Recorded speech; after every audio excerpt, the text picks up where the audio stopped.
नमस्कार दोस्तों, आप देख रहे हैं यूपी 60 न्यूज। कहते हैं जहां हौसलों की उड़ान होती है वहीं सपनों की पहचान होती है।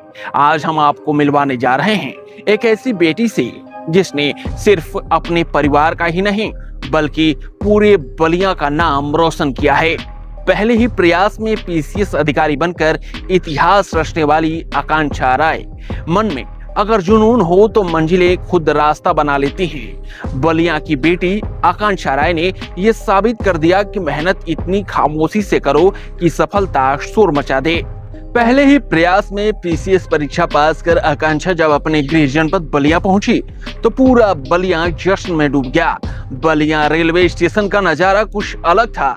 ना कोई नेता, ना कोई स्टार, फिर भी उमड़ा जन सैलाब। हर तरफ बस एक ही नाम, आकांक्षा आकांक्षा।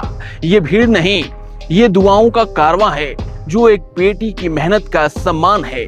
माँ बाप की आंखों में खुशी के आंसू और चेहरे पर गर्व की चमक साफ दिखाई दे रही थी। जिस बेटी को उंगली पकड़कर चलना सिखाया, आज उसी ने परिवार का सिर ऊंचा कर दिया। बलिया की पीसीएस अधिकारी बेटी ने कहा कि मैं अपनी सफलता का श्रेय अपने माता पिता और गुरुजनों को देती हूँ। मेरा नाम आकांक्षा राय है। मैं बलिया जिले से बिलोंग करती हूँ। अभी किस पद पे आपका चयन हुआ है और क्या रैंक है आपका? यूपी पीसीएस में मेरा वर्क ऑफिसर के पद पे चयन हुआ है और मुझे तीसरी रैंक प्राप्त हुई है। क्या कहना चाहेंगे, इसके पीछे कितना आपका संघर्ष रहा और कहाँ से आपने शिक्षा ग्रहण किया है? मैंने अपनी प्रारंभिक शिक्षा महर्षि वाल्मीकि विद्या मंदिर से कंप्लीट की है। तत्पश्चात मैंने अपना ग्रेजुएशन और पोस्ट ग्रेजुएशन सतीश चंद्र महाविद्यालय से कंप्लीट किया है। मेरी पूरी शिक्षा जो है वो बलिया से ही कंप्लीट हुई है। इसके पश्चात मैं लखनऊ गई और तब से मैंने पढ़ाई इसकी स्टार्ट करी। ये मन में कब से जगा कि मुझे भी एक बड़ा ऑफिसर बनना है? ये मन में तो क्लास 12 से ही था, लेकिन अच्छी तरीके से जो पढ़ाई हुई वो एमएससी के बाद मैंने इसकी तैयारी अच्छे प्रकार से किया और ये मेरा पहला प्रयास है। अब आगे की जो सोच है अब क्या है अब आपकी? अब आगे यूपीएससी के लिए ट्राई करना है और उसमें भी सिलेक्शन लेना है। जी, क्या है, किस तरीके से लोगों को प्रति भाव है, कैसे आप सेवा करेंगे, किस तरह से लोगों को न्याय दिलाने की अंदर सोच है? जो भी वल्नरेबल सेक्शंस हैं, जो भी हमें कार्य दिया जाएगा उस दायित्व का मैं पूरी तरीके से निर्वहन करूंगी और जहां तक भी न्याय हो सके उसको पहुंचाने का प्रयास करूंगी। इस पद पे को हासिल करने के लिए, हासिल होने के बाद किस तरह के उत्साह है अब पूरे परिवार में?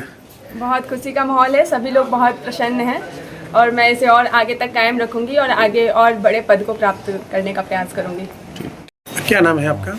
श्रीमती अनु जी। अनु जी, अभी आपकी बेटी ने जो मुकाम हासिल किया है इसके पीछे एक माता का एक अहम रोल होता है क्योंकि घर में सारा देख रेख करना और बेटी को प्रेरित करना।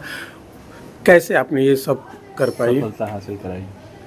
वही बेटी जो है पढ़ने में बहुत अच्छी थी, घर का भी ध्यान देती थी, परिवार का भी। इसके एक बाबा जी हैं, उसको बहुत मानती थी बाबा जी को। ये सब बाबा जी का ही आशीर्वाद है, भगवान की कृपा है और इनकी मेहनत और लगन है, क्योंकि ये हाई स्कूल में भी टॉप थी, इंटर में भी और एमएससी और बीएससी में ये गोल्ड मेडलिस्ट थी। इसका पढ़ने में बहुत ज़्यादा मन था, कार्य भी करती थी, हर चीज़ से सर्वगुण संपन्न है मेरी लड़की। अब मैं ही क्या, पूरा गांव बहुत प्रसन्न है, ये पूरा जिला प्रसन्न है, सभी लोग प्रसन्न है इसके व्यवहार से, कार्य से या पढ़ाई से। देखा जाए आप घर में किस तरह से इन्हें गाइड करती थी, क्या इन्हें समझाती थी पढ़ने को लेकर, पढ़ाई को लेकर? ये खुद ही अपने आप समय से अपना होमवर्क, क्लास में भी स्कूल में भी टीचर लोगों से कहती थी सर संडे को भी क्लास चलेगा तो मैं उस दिन भी आऊँगी। ये महर्षि वाले प्रिंसिपल साहब थे, वो आए तो बोले ऐसी बच्ची हमने नहीं देखा। हमने ये संडे के दिन भी कहती थी कि सर यदि एक्स्ट्रा क्लास चलेगा तो हम लोग आएंगे और सब बच्चियां भी आएंगी और हम लोग क्लास करेंगे। आजकल के बच्चे तो पढ़ाई से भाग रहे हैं, लेकिन इस ज़माने में भी ये लड़की श्रेष्ठ थी और पढ़ती लिखती थी। वहाँ लखनऊ में भी ये तैयारी करती थी तो वहाँ भी इसका मतलब प्रशंसा है। हॉस्टल से लेकर के जिस स्कूल में ये ग्रेजुएशन भी है उस स्कूल में भी ये पढ़ने में ठीक थी, या व्यवहार भी सही है, हर चीज़ से सर्वगुण संपन्न है। मैं भगवान से यही निवेदन करती हूँ कि मेरी लड़की डीएम पद पर सुशोभित हो। और लोगों को किस तरह से न्याय दे, क्योंकि काफ़ी समय देखा जाता है कि जो पीड़ित है लगातार बढ़ते जा रहे हैं, कई समस्याएं, उनको न्याय दिलाने के लिए क्या आप कहेंगे, इनसे क्या आप प्रेरणा देंगे? वही जो पीड़ित है तो उसका कुछ मतलब न्याय दिया जाए। हाँ, और ये तो खुद ही न्याय करने योग्य है क्योंकि ये गरीबों को बहुत दया करती है।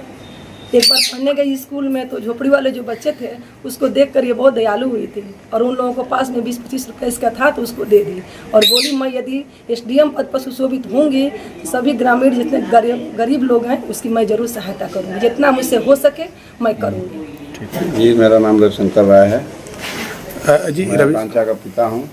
जी रविशंकर जी, देखा जाए कि आपकी बेटी जो एक बड़ा मुकाम हासिल की है, इसके पीछे कितना संघर्ष आपका रहा, क्योंकि बिना गार्जियन के संघर्ष और बिना मेहनत कितना बड़ा पद मिलना ये मुश्किल है। ये संघर्ष तो था ही, पर जैसे तैसे निकल गया। इसके लिए क्या क्या आपको संघर्ष करना पड़ा? वो अपनी मेहनत से निकाली। क्या बोले? इसके पीछे आपने कितना संघर्ष किया अपने बेटी को, किस तरह से आपने प्रेरणा दिया, कैसे आपने उसको प्रेरणा तैयारी? तो मान लीजिए बराबर हमने प्रोत्साहित किया। कोई भी एग्जाम हो हमने जबरदस्ती भरवाते थे और कहते थे भाई देओ, जो होगा देखा जाएगा।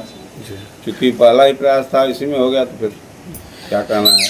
कैसे और एक अटेम्प्ट दी है दूसरे क्षेत्र में, मान लीजिए वो दी है बिहार PCS का, उसमें भी है उनका इंटरव्यू बाकी है जो 7 तारीख को होगा।